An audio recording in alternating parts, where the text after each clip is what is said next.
오늘 함께 나눌 말씀의 제목은 변하여 새 사람 되리라 하는 제목으로 은혜 나누겠습니다. 세상에 새 것이라 하는 사람이 어디 있겠습니까? 제게는 2살 위에 누나가 한 명 있습니다. 저는 어릴 때 누나 말고 형이 있었으면 참 좋았겠다 이런 생각을 여러 번 했습니다. 왜냐하니 대부분 누나로부터 물려받는 것들이 색깔이 다 핑크색이고 빨간색이어가지고 사나이 가오가 서지를 않는 겁니다. 누나가 쓰던 그 물건들 받아 쓰는 것은 참 남자에게 부끄러움이었는데 특히 부끄러운 것이 뭐였냐 하니 1980년대 제가 초등학생이었기 때문에 가방이 제일 부끄러웠습니다. 왜냐하니 가방에 남자 캐릭터는 주로 600만 불 사나이나 007 캐릭터가 있어야 되는데 누나한테 물려받은 핑크색 가방에는 요술공주 민키가 그려져 있었습니다. 너무 부끄러워가지고 학교에 그렇게 가면 막 사람들이 다 여자래요 막 이렇게 놀리니까 어떨 때는 울면서 학교 간 적이 있었습니다. 그래서 명절에 시장에서 내게 꼭 맞는 남자다운 새 옷이나 새 가방을 사주시면 그게 너무 좋아가지고 마르고 닳도록 그것만 입었던 기억이 납니다. 아이나 어른이나 과거나 오늘이나 마찬가지입니다. 중고차보다는 새 차가 좋고 또 남의 집 전세 사는 것보다는 내가 내 집 새로 사서 들어가서 꾸미고 사는 것을 훨씬 좋다 합니다. 모든 것에서 새 것이 좋습니다. 사람도 새 사람이 좋습니다. 그러면 어떤 사람이 새 사람입니까? 갓난아기가 태어나면 새 사람입니까? 아닙니다. 성형수술을 해서 얼굴이 확 바뀌면 새 사람이겠습니까? 아닙니다. 오늘 하나님이 말씀을 통해서 우리에게 이런 사람이 새 사람이다 말씀해 주시는 그 음성 오늘 듣기를 원합니다. 말씀 10장 6절에 하나님이 사무엘을 통해서 사울을 왕으로 기름 부으신 후에 예언할 때 이리 말씀합니다. 내게는 여호와의 영이 크게 임하리니 너도 그들과 함께 예언을 하고 변하여 새 사람이 되리라 그랬습니다. 그럼 먼저 근본적인 질문부터 한번 해보십시다. 왜 우리가 굳이 변해서 새 사람이 되어야 합니까? 그냥 사는 대로 살면 안 됩니까? 사울은 왕되기 전에도 이미 가진 것이 많은 엄친아 같은 사람이었습니다. 집안도 유력하지, 외모도 너무 준수해가지고 이스라엘 사람들 중에 최고였습니다. 키도 남들보다 어깨 위로 하나 더 있고 말이죠. 암나기 잃어버린 것 보니까 암나기도 많았고 또 부리는 사환도 있었고 소 2마리 끄는 결의를 해서 밭을 갈다가 돌아오는 그런 장면을 보니 소로 농사를 짓습니다. 부자입니다. 이만하면 스펙 충분하겠다. 하나님이 그냥 그대로 사울 쓰시면 안 되겠습니까? 안 됩니다. 굳이 변하여 새 사람 되게 하셔서 쓰십니다. 새 사람이 되지 않으면 옛사람의 습관대로 말하고 행동하기 때문입니다. 에베소서 4장 22절에서 24절 말씀에 너희는 유혹의 욕심을 따라 썩어져가는 구습을 따르는 옛사람을 버리고 오직 너희의 심령이 새롭게 되어 하나님을 따라 의와 진리의 거룩함으로 지으심을 받은 새 사람을 입으라 그랬습니다.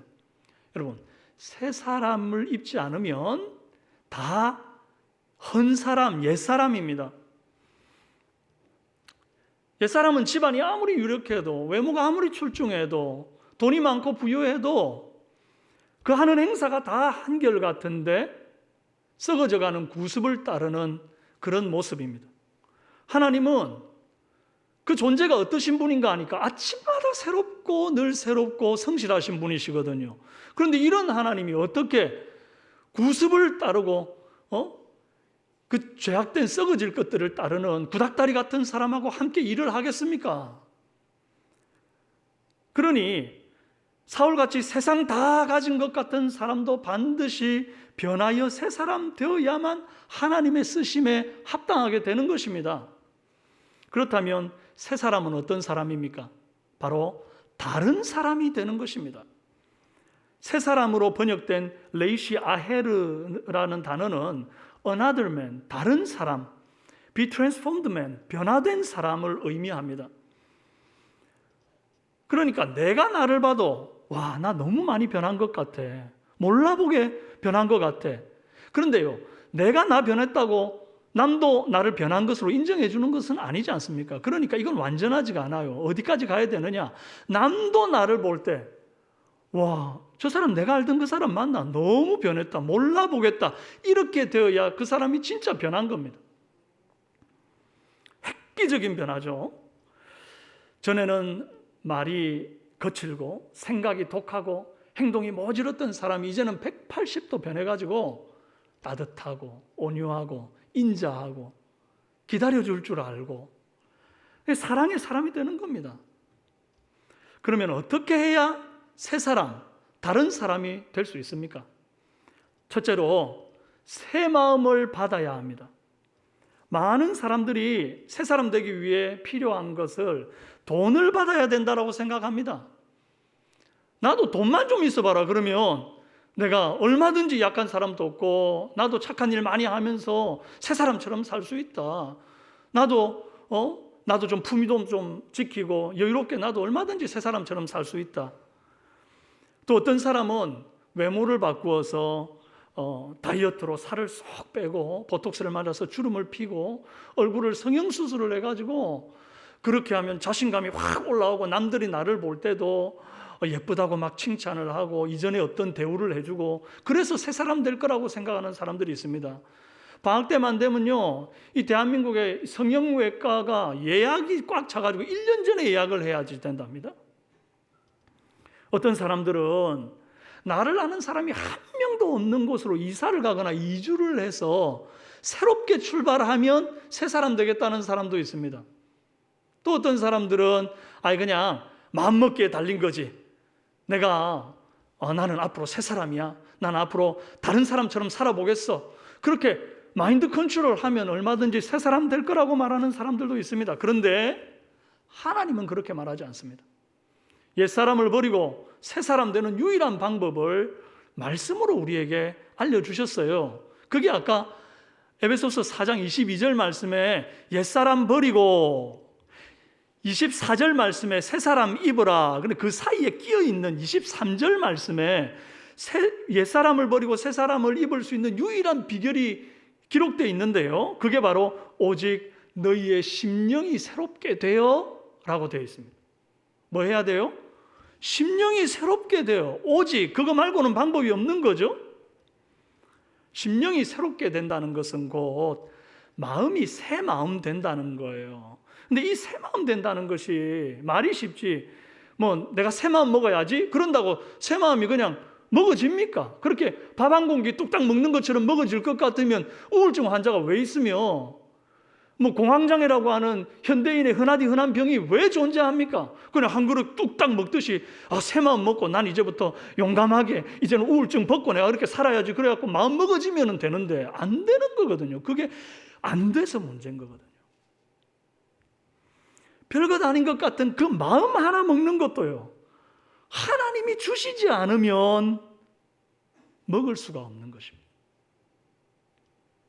바벨론의 느부갓네살 왕이 대제국을 통치하면서 잘 나갈 때 왕궁 지붕을 거들면서 하는 말이, 이 큰 바벨론은 내가 능력과 권세로 건설하여 나의 도성으로 삼고 이것으로 내 위엄과 영광을 나타낸 것이 아니냐 막 그러면서 자신에게 모든 영광을 돌릴 때에 하나님께서 그의 교만을 꺾기 위해서 한 마음을 이 느부갓네살에게 줍니다. 이 어떤 마음인고 하니 다니엘서 4장 16절에 또 그 마음은 변하여 사람의 마음 같지 아니하고 짐승의 마음을 받아 7대를 지내니라. 느부갓네살이 이 짐승의 마음을 받고 싶었던 게 아닙니다. 하나님이 주셨습니다. 그랬더니 이 짐승의 마음을 받은 이후로부터 멀쩡하던 왕이 짐승 같은 행동을 하기 시작합니다. 사람에게 쫓겨나서 풀을 먹으며 몸이 하늘 이슬해졌고 머리털은 독수리털처럼 자라고 발톱은 새 발톱처럼 기르고 다니는 겁니다. 그러고는 왕궁을 벗어나서 들판에서 하늘 이슬에 젖어서 7년간을 그렇게 지내다가 때가 참에 여호와의 영이 총명이 그에게로 돌아오니까 그가 정신을 차리고 왕궁으로 다시 돌아가 가지고는 거기서 여호와 하나님만이 영광을 받으실 분이라고 고백을 합니다. 마음 하나 먹는 거 내 뜻대로 되는 게 아니라는 겁니다. 오늘 사울에게 하나님이 마음을 하나 주셨습니다. 어떤 마음인고 하니 사울은 원래 굉장히 소심한 사람이었습니다. 그걸 좋게 말하면 겸손이고요. 그래서 이 사람이 베냐민 지파 중에 나는 가장 작은 자라 그렇게 말하고 왕으로 기름 붓겠다는데도 수레 뒤에 숨어가지고 이렇게 떨고 있는 그런 소심한 남자였어요. 하나님이 그에게 그를 변하여 새 사람 만들어서 왕으로 세워 쓰려고 그에게 마음 하나를 주십니다. 10장 9절에 그가 사무엘에게서 떠나려고 몸을 돌이킬 때에 하나님이 새 마음을 주셨고 그래요. 누가 주셨어요? 하나님이. 어떤 마음을? 새 마음을. 여러분, 이 새 마음을 받으면 사람이 달라집니다. 이 새 마음이 어떤 마음이며 이 마음 받으면 어떻게 달라질까요? 사울은 이 새 마음을 받은 후에 길갈이라는 곳으로 가다가 사울의 숙부를 만납니다. 이 숙부가 너희들 어디 갔다 오니? 그러니까 암낙이 잃어버린 거 찾으러 갔다가 못 찾아서 사무엘에게 들려서 물어봤었어요. 이랬더니 그래? 그러면 사무엘이 너한테 일러준 말 나한테 다 해봐라. 그랬더니 사울이 이리 말합니다. 10장 16절 그가 암낙귀들을 찾았다고 우리에게 분명히 말하더이다 하고 사무엘이 말하던 나라의 일은 말하지 아니하니라 했습니다. 여러분 참 중요한 대목입니다. 사무엘은 방금 왕으로 기름 부음을 받았습니다. 그리고 사무엘로부터 나라의 일, 네가 앞으로 통치하게 될 미래에 대해서 들은 바가 있습니다. 거기에다가 하나님의 영이 그에게 부어졌습니다. 임했습니다. 그리고 선지자처럼 예언도 했습니다. 이만하면 확실한 것 아닙니까? 나귀 찾으러 갔다가 왕으로 뽑혔습니다. 이건 그냥 로또 맞은 인생 아닙니까? 여러분 로또 맞으면 아무 소리도 안 하고 여러분 가만히 혼자 간직하고 있을 수 있겠습니까? 입이 간질간질해가지고. 쉽지 않은 겁니다. 네가 들은 말 다 해봐라 할 때 말이죠. 사울이 숙부님 제가 누굽니까? 제가 사울입니다. 내가 이번에 왕 됐습니다. 이제 고생 끝 행복 시작입니다. 그러면서 막 너스레를 떨 수도 있었는데 그를 안 합니다.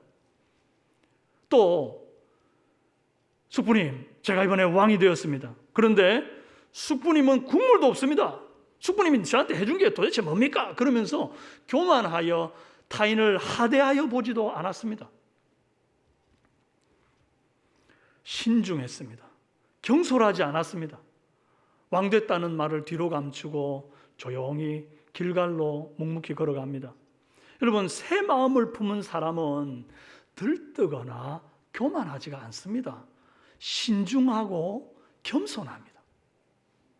또 미스바에서 모든 이스라엘 백성들을 모아놓고 사울을 왕으로 공포한 후에 온 백성들이 사울을 보고 왕 만세 만세 이렇게 불렀습니다. 그런데 이때 뒤에서 사울을 욕하는 이가 있었습니다. 10장 27절에 어떤 불량배는 이르되 이 사람이 어떻게 우리를 구원하겠느냐 하고 멸시하며 예물을 바치지 아니하였으나 그래요. 사울이 왕이 되기 전이라면 모르겠는데 이미 지금 대관식을 끝냈지 않습니까? 공포를 했지 않습니까? 그리고 사람들이 만세까지 불렀지 않습니까? 그런데 왕을 폄하하고 멸시하고 심지어 사울이 도대체 어떻게 우리를 구원하겠느냐 하면서 조롱까지 합니다. 이건 죽여달라고 스텝 밟는 것 아니겠습니까?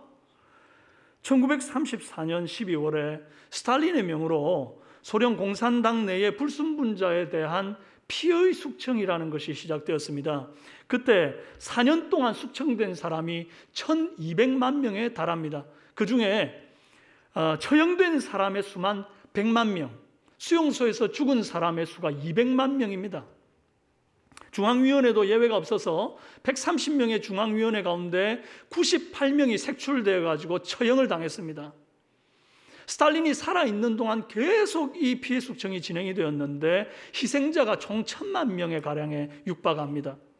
독재자가 마음먹고 숙청을 시작하면 어디까지 갈 수 있는지를 보여주는 좋은 예가 바로 이 스탈린의 피해 숙청이죠. 근데 사울도 자기를 뒤에서 손가락질하고 욕하는 그들을 볼 때에 그 순간에 독한 마음 한번 먹었으면 불량배 몇 주 제거하는 것은 유도 아닌 것입니다.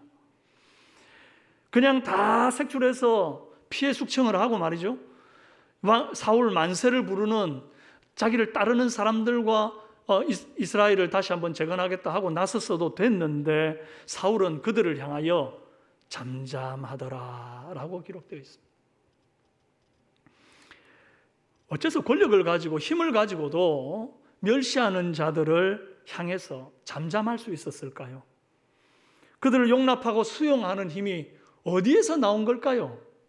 하나님이 새 마음 주신 까닭입니다.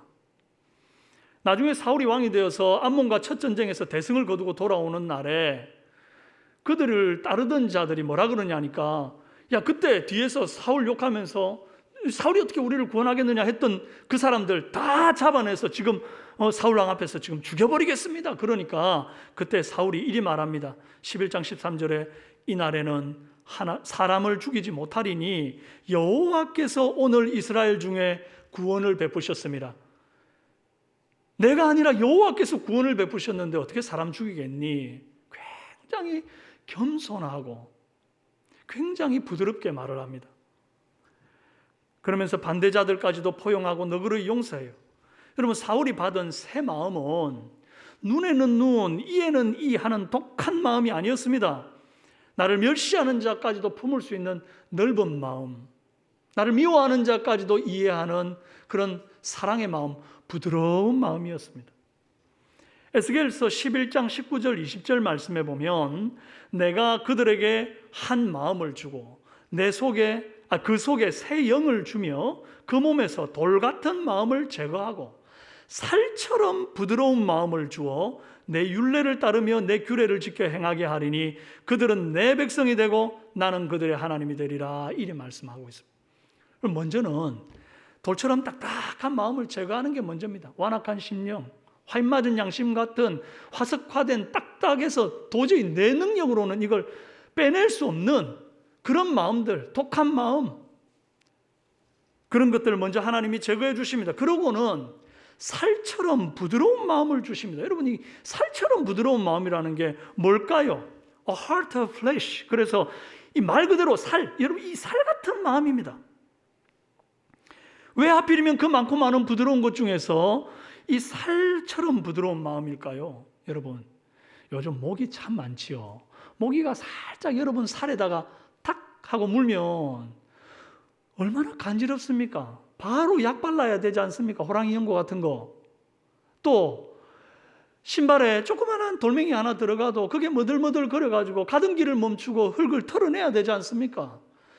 작은 가시가 여러분 손가락에 탁 박히면 그거 그대로 있는 사람이 어디 있습니까? 그게 불편하고 아프니까 기어이 빼고 말지 않습니까? 그러니까 이 살처럼 부드러운 마음은요, 민감한 마음입니다. 죄에 대하여 민감한 마음입니다. 이웃의 아픔에 대하여 민감한 마음입니다. 그리고요, 이 살에는 체온이 있습니다. 따뜻한 마음입니다. 이 살처럼 따뜻한 마음으로 상처 입은 사람, 마음 아픈 사람, 억울한 사람, 원통한 사람을 꼭 안아주고 위로하면요, 그들의 마음이 이 따뜻한 살처럼 따뜻한 이 체온, 이 따뜻한 마음에 녹아서 위로받고 또 소생하게 되는 것입니다. 여러분은 지금 어떤 마음을 소유하고 있습니까? 여러분 속에 여전히 나를 미워하는 사람이 나도 밉고 또 내게 불이익을 가져다 주는 사람을 볼 때마다 두고 보자 하는 그런 마음으로 꽁하고 이렇게 쳐다보고 있다고 한다면 그 마음은 주님 주신 새 마음 아닙니다. 제거해버려야 할 돌 같은 마음, 단단한 마음입니다. 아무리 이해하려 해도 이해되지 않는 사람, 심지어 나를 향해서 멸시하는 사람을 향해서도 침묵으로 일관하면서 그들을 위해 기도해 줄 수 있는 마음, 이것이 바로 살처럼 부드러운 마음이고 주님 주신 새 마음입니다.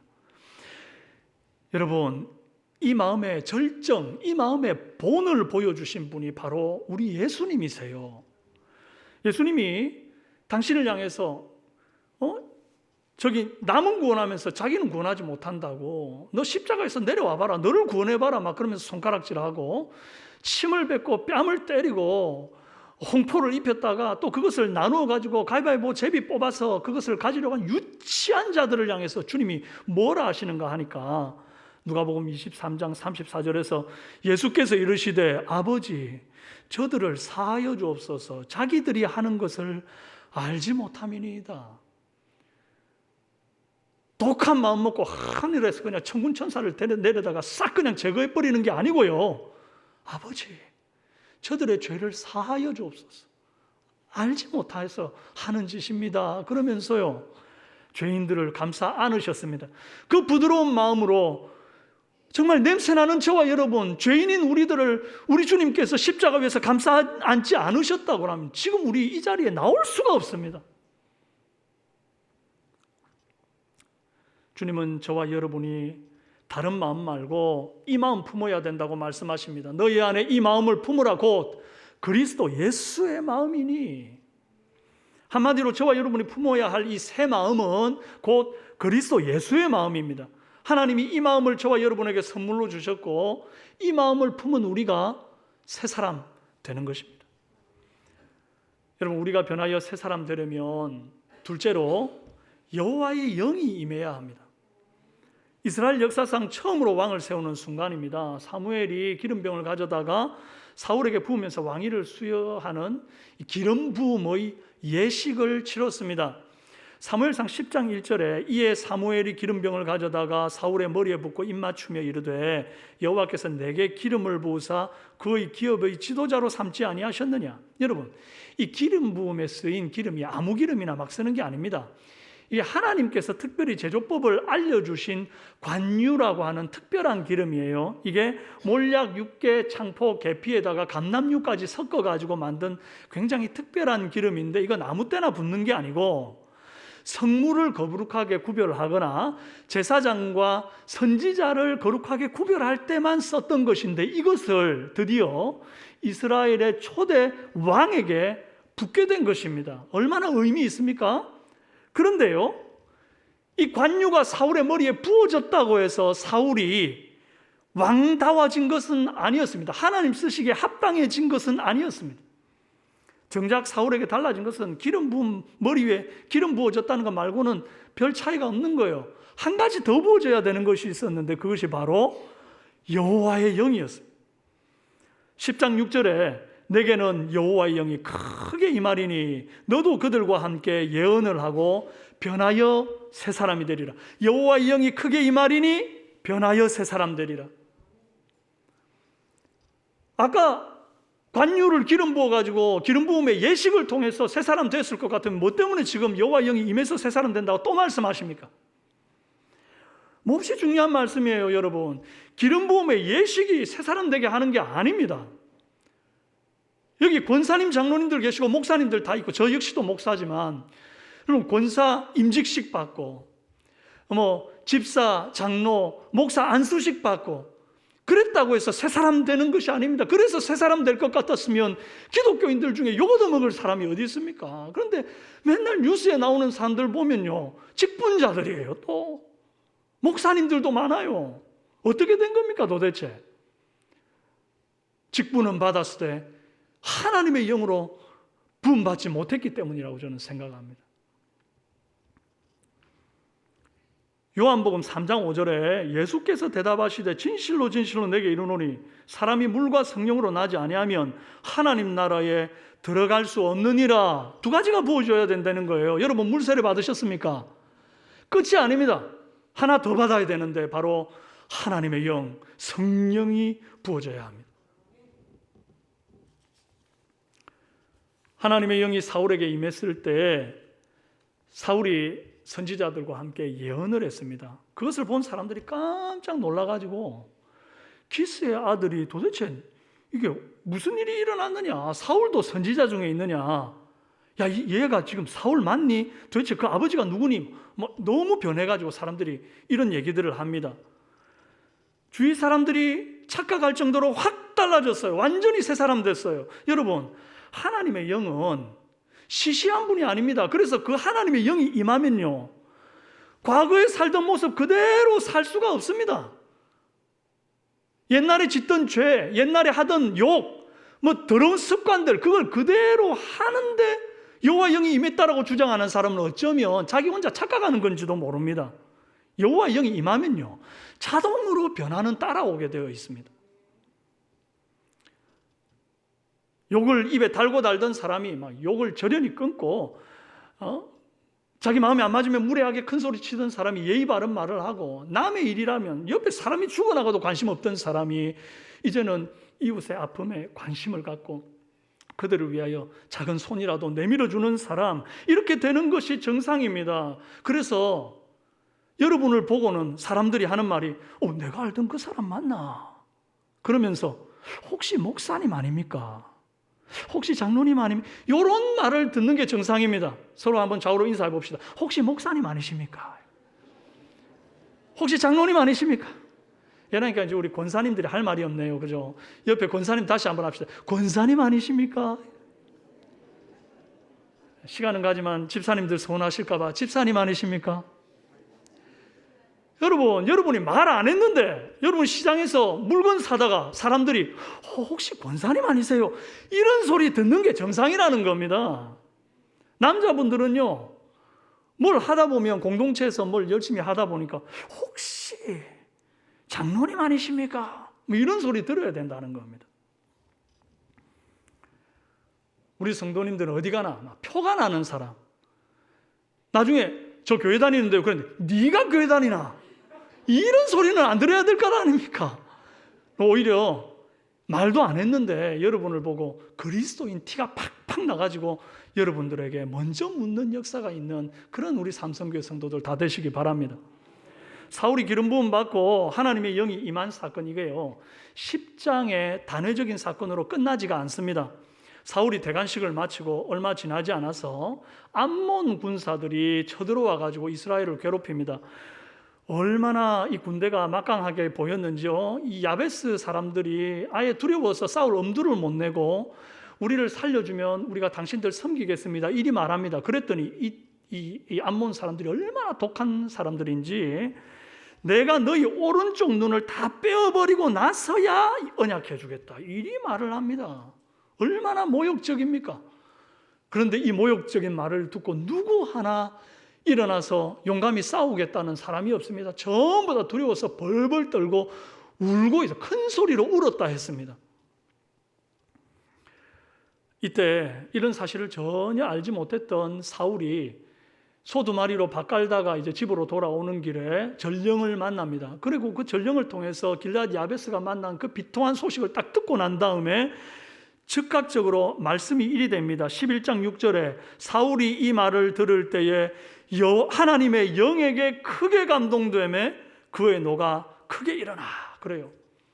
모두가 암몬 군대 앞에서 두려워 벌벌 떨고 울고 있을 때 하나님의 영에 임한 사울만이 용감하게 막 일어나서 노를 바라는 겁니다. 갑자기 자기가 몰고 있던 그 소 2마리 그냥 각을 떠가지고 12조각으로 냅니다. 피가 뚝뚝 떨어지는 그 12조각을 12지파에다가 쫙 보내면서 아무든지 나와서 사울과 사무엘을 따르지 않는 자는 그들의 소도 이같이 하리라 엄포를 놓습니다. 그런데 이때 사울을 따라서 목숨 걸고 싸우겠다고 나온 자가 33만 명이나 되었다고 했습니다. 그리고 이들과 함께 싸워가지고 대승을 거둡니다. 하나님의 영이 임재하는 경험은 단회적으로 끝나면 안 됩니다. 계속되어야 합니다. 그것이 성도의 살 길이에요.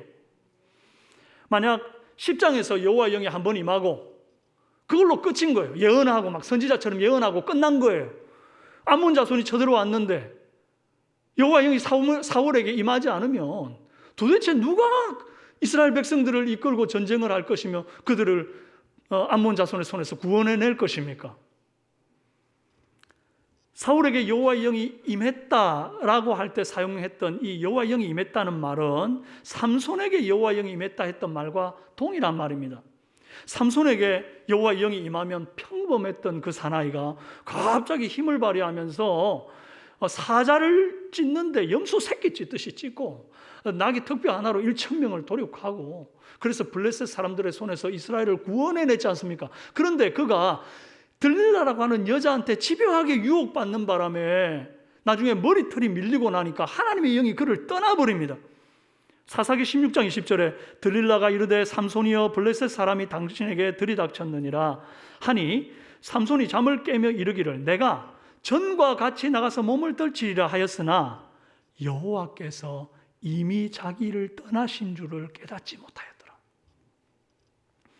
여호와의 영이 떠난 뒤에 삼손의 처지는 우리가 너무 잘 아는 대로 두 눈이 뽑히고 말이죠. 결박당한 채 블레셋의 감옥에서 맷돌 돌리는 인생으로 전락하고 맙니다. 성도가 이 험한 인생살이에서 승리하는 방법은 하나님의 영이 임할 때만 가능한 것입니다. 하나님의 영이 떠나면 앞에 잘 나가던 거 소용없습니다. 1,000명 도륙하고 때려잡아도 소용없고요. 한순간에 끝입니다.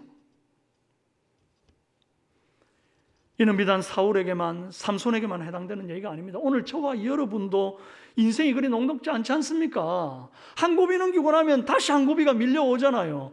마치 밀려오는 파도처럼 반복적인 유혹과 도전들이 세상에서 계속 우리를 향하여 밀고 들어옵니다. 그런데 어떻게 내 힘만으로, 내 기술만으로 이 세상을 향해서 이기겠다 하겠습니까? 불가능합니다. 한두 번은 어떻게 잘 넘어갈지 모르지만요, 계속해서 다가오는 유혹들을 이길 재간이 없습니다. 결국 우리 하나님 앞에 설 때까지 승리하는 비결은 여호와의 영이 계속적으로 반복적으로 내 삶 가운데 임하는 것밖에는 없습니다. 그런데 사울은 하나님의 영에 크게 감동되긴 했지만 딱 두 번으로 끝납니다. 이 이후에 13장에 가면 블레셋 사람들이 쳐들어왔을 때 사무엘을 기다려서 하나님 앞에 함께 예배를 해야 되는데 그걸 기다리지 못하고 믿음이 없어가지고 자기 손으로 드릴 수 없는 제사를 드리고 결국 하나님의 영이 그를 떠납니다. 사울의 전성기는 이제 거기에서 끝이고 내리막길을 걷습니다. 여러분, 성경에 사울이 사무엘상 31장까지 나옵니다. 굉장히 길게 사무엘상이 끝나는 순간까지 사울이 등장은 하는데 역사의 축은 이미 사울에서 옮겨진 바 되었습니다. 다윗에게로 옮겨지죠. 사울은 다윗을 훈련시키는 하나님의 도구, 악역 전담 조연으로 등장할 뿐입니다. 이유가 뭔가 하니 하나님의 영이 사울에게 더 이상 임하지 않기 때문이고 그 하나님의 영이 다윗에게 부어졌기 때문입니다. 사무엘상 16장 13절에 사무엘이 기름 뿔병을 가져다가 그의 형제 중에서 그에게 부었더니 이날 이후로 다윗이 여호와의 영에게 크게 감동되니라. 역사의 축은요, 하나님의 영이 임한 사람들 중심으로 돌아간다는 사실을 기억하시기 바랍니다. 저는 우리 삼성의 성도들이 어린아이로부터 노년에 이르기까지 하나님의 영으로 충만하기를 바랍니다. 여호와 영에 감동된 여러분의 자녀들을 통해서 하나님께서 이 세상을 변화시키기를 바랍니다. 방금 아멘 하신 분들 자녀들만 그리 될지어다. 뒤에 하신 분들 말고요.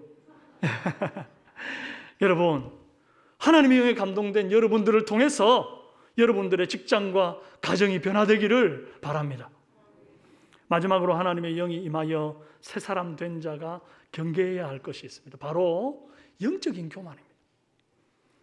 사울에게 여호와의 영이 임하여 노를 바래가지고 막 소를 12개로 각을 떠가지고 이스라엘 백성들 지파에게 나누면서 나를 따라라 그랬을 때 다른 인구가 33만 명이었다고 말씀드렸지 않습니까?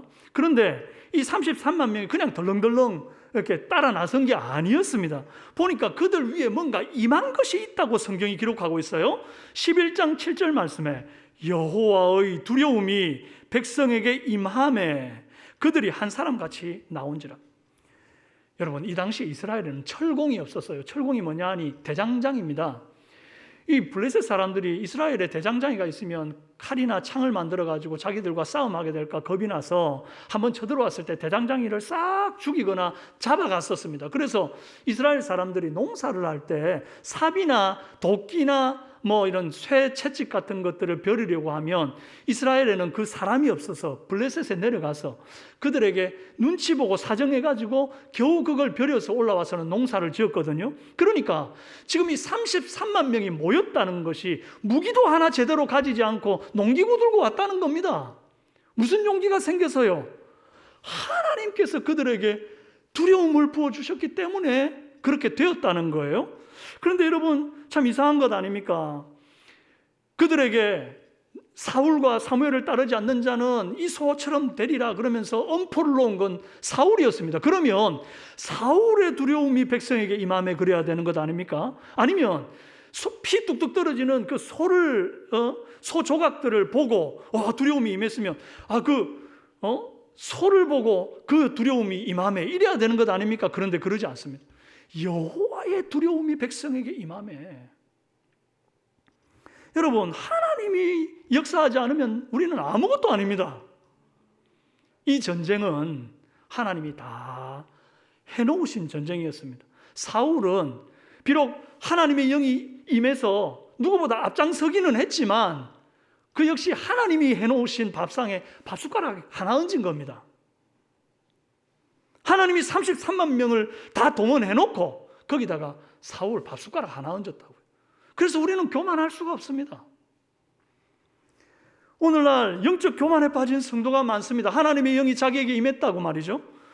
마치 하나님이 내게만 특별한 성령의 은사를 부어주신 것처럼, 내게만 하늘의 신령한 체험을 주시고 내게만 감추어진 비밀을 알려주신 것처럼 자고하는 사람들이 있습니다. 특히 기도 많이 하고 은사 많이 받았던 사람들, 특히 성경 많이 읽고 성경 공부 많이 했다는 사람들이 이럽니다.